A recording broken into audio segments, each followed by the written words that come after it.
Revelation chapter 14, the Lamb and the 144,000 on Mount Zion. Then I looked, and this is what I saw. The Lamb stood, firmly established on Mount Zion, and with him 144,000 who had his name and his father's name inscribed on their foreheads, signifying God's own possession.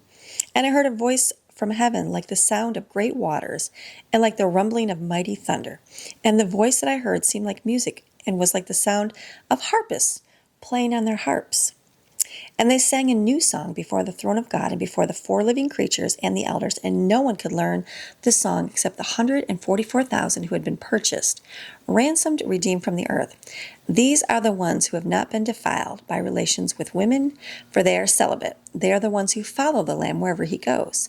These have been purchased and redeemed from among men of Israel as the first fruits, sanctified and set apart for special service for God and the Lamb. No lie was found in their mouth, for they are blameless, spotless, untainted, and beyond reproach. The angel with the gospel. Then I saw another angel flying in mid-heaven with an eternal gospel to preach to the inhabitants of the earth, to every nation and tribe and language and people. And he said with a loud voice, "Fear God with awe and reverence, and give him glory and honor and praise and worship, because the hour of his judgment has come. With all your heart, worship him who created the heavens and the earth, the sea and the springs of water." Doom for proud Babylon. Then another angel, a second one, followed, saying, "Fallen, fallen is Babylon the great, she who has made all nations drink the wine of the passion of her immorality, corrupting them with idolatry, and the doom for worshippers of the beast."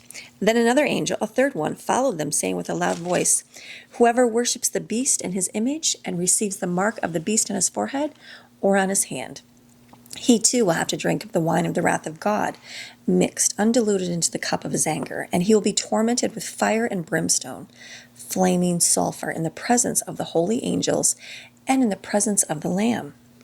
And the smoke of their torment ascends forever and ever, and they have no rest day and night, those who worship the beast and his image, and whoever receives the mark of his name. Here is encouragement for the steadfast endurance of the saints, those who habitually keep God's commandments and their faith in Jesus.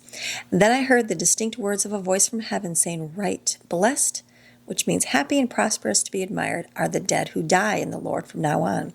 Yes, blessed indeed, says the Spirit, so that they may rest and have relief from their labors, for their deeds to follow them."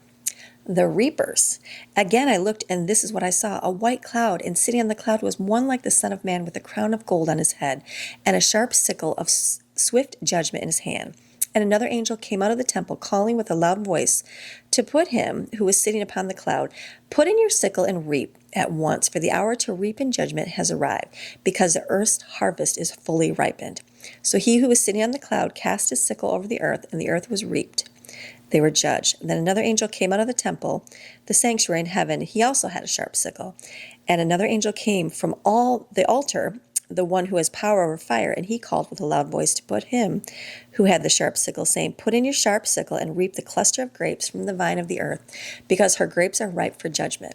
So the angel swung his sickle to the earth and harvested the grapevine of the earth, and threw the grapes into the great winepress of the wrath and indignation of God, as judgment of the rebellious world.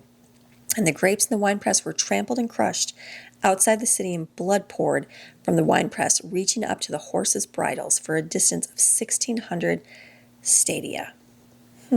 Interesting. This is your daily Bible chapter reading God's Word Monday through Friday. See you tomorrow.